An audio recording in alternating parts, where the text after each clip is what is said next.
សួស្តីអ្នកទាំងអស់គ្នាហើយក៏ជម្រាបសួរដល់បងប្អូននៅខាងកម្ពុជាទាំងអស់គ្នាជម្រាបសួរដល់អតិថិជននៅខាងកម្ពុជាអញ្ចឹងសម្រាប់អតិថិជននៅខាងកម្ពុជាថ្ងៃនេះខ្ញុំមកចែករំលែកមួយពីសេវាកម្មថែទាំស្បែកមុខអញ្ចឹងបងប្អូនអតិថិជនដែលគាត់ឆ្ងល់ហើយអ្នកគ្រូខ្ញុំព្យាបាលជាស្អាតហើយមុខខ្ញុំមានមុនឡើងមកវិញអញ្ចឹងថ្ងៃនេះខ្ញុំមកចែករំលែកពីវិធីសាស្ត្រនៃថែទាំហើយបងប្អូនស្ដាប់ឲ្យបានច្បាស់ទីមួយពេលដែលបងប្អូនព្យាបាលជាស្អាតអស់មុនអស់ស្នាមហើយបងប្អូនទៅប្រាប់ផលិតផលនៅខាងក្រៅខ្ញុំអត់បទនីជូននេះព្រោះដោយសារខាងខ្ញុំគឺយើងព្យាបាលគឺយើងតាមដានឆែកស្បែកមុខរបស់អតិថិជនពិនិត្យនឹងមើលស្បែកមុខរបស់គាត់និយាយរួមទៅគឺស្បែកមុខរបស់គាត់អ្នកខ្លះគឺស្បែកមុខរបស់គាត់ទន់ខ្សោយមែនទែនព្រោះដោយសារស្បែកមុខរបស់គាត់អស់កលសកម្មមកសន្ទាប់ហើយមុននឹងគាត់មកព្យាបាលនៅខាងមជ្ឈមណ្ឌលទឹកក្រហមជាពិសេសគឺបងស្រីៗហ្មងខ្ញុំផ្ដាំជូនអញ្ចឹងមិនថាស្បែកមុខរបស់ខ្ញុំពីមុនមកក៏ខ្ញុំធ្លាប់ប្រើប្រាស់ផលិតផលអីច្រើនដែរដែលខ្ញុំអត់ទាន់បានចូលមកធ្វើការនៅខាងមជ្ឈមណ្ឌលទឹកក្រហមមកអញ្ចឹងបងដែលគាត់ចង់បានសម្រស់ស្អាតចង់បានស្បែកមុខមាត់ចង់បានស្បែកមុខតឹងក្មេងចង្វៃអីអញ្ចឹងខ្ញុំមកបញ្ជាក់ពីវិធីសាស្ត្រថែទាំស្បែកមុខទី1ពេលដែលមុខបងជាស្អាតយើងងាយៗទេបងគឺក្នុង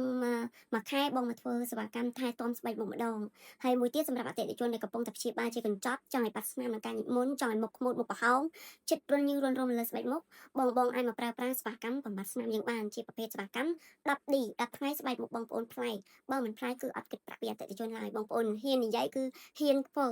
ខ្ញុំបញ្ជាក់ជូនបងប្អូនអញ្ចឹងសេវាកម្មហ្នឹងគឺលឿនមិនហត់ឲ្យបងប្អូនចំណាយនឹងដោយថាបងប្អូនខ្ជិលនឹងការរំចាំញិចមុន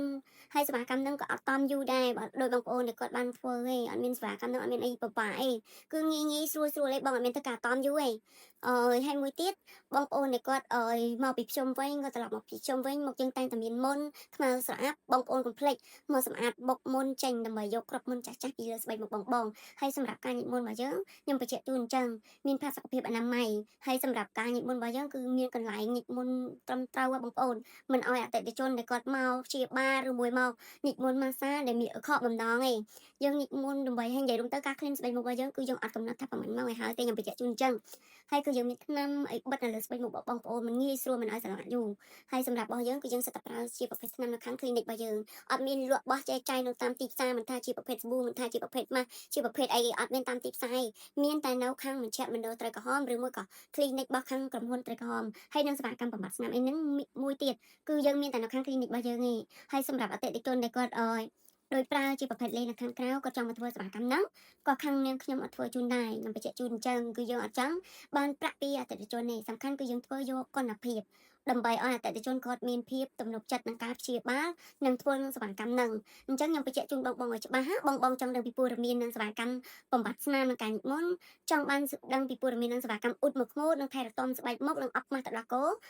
បងអាចទំនាក់ទំនងតាមលេខទូរស័ព្ទឬមួយបងអាចឆាតចុះ Telegram របស់ខ្ញុំផ្ទាល់ខ្លួនបាននិយាយរួមទៅមិនថាប្រភេទសារនៅលើស្បែកមុខកំពុងតែកើតមុនផ្ទុះយូរឆ្នាំយូរខែតែបងប្អូនប្រើផលិតផលច្រើនដែរប្រើអត់ត្រូវនៅលើស្បែកមុខខ្ញុំណែនាំជូនពីផលិតផលខាង clinic របស់ខាងក្រុមហ៊ុនត្រីក្រហមចំណាយតែមួយដងហើយក៏បងប្អូនអត់ហត់ចំណាយច្រើនដងទេចំណាយមួយដងគឺត្រូវនៅលើស្បែកមុខបងប្អូនព្យាបាលអតិថិជនមិនជាមិនស្អាតគឺមិនយកលុយពីអតិថិជនឡើយនិយាយរួមទៅគឺស្បែកមុខអតិថិជនមកមិនត្រឹមតែព្យាបាលមុខមួននេះបានទាំងស្បែកមុខសបានទាំងស្បែកមុខអាឡងសំខាន់គឺអ្នកគ្រូដែលតាមថែទាំស្បែកមុខអតិថិជនរកគ្រប់អតិថិជនទាំងអស់មិនថានៅក្រៅប្រទេសមិនថានៅប្រទេសខ្មែរមិនថានៅណ